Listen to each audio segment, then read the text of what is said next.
your thoughts about young people and phones? You mentioned TikTok, for example, and those algorithms that really do cause us to just keep scrolling and keep scrolling and keep scrolling.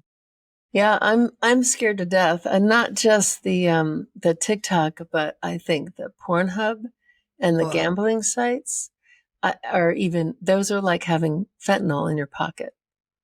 I think the data is growing that these are devastating young people as much as alcohol or weed or even opiates early on.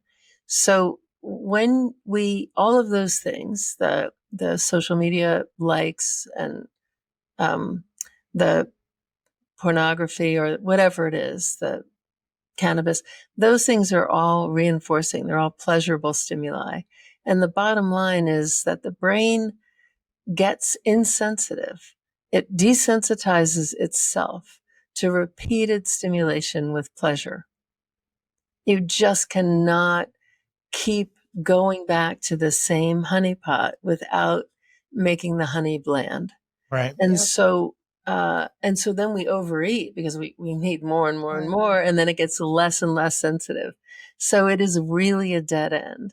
And I'm very concerned that, what young people especially aspire to and need are social interactions. What they're getting is, Right. virtual interactions, which are not. What they need is, you know, awkward foreplay. And what they're getting is, something through the roof. I think that we are really, and the thing about the desensitization, and what they need is natural risk. And what they're getting is Mm. in debt.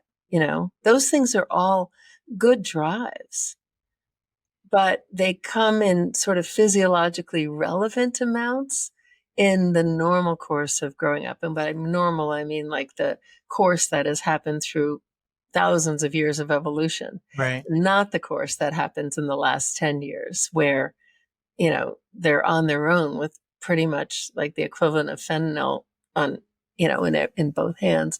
So I think what happens is that desensitization to pleasure, to reward, to meaning, to what matters in their lives is happening just at the time when they're supposed to figure out what matters in their lives. And so when they're desensitized to it, then they naturally are depressed and anxious.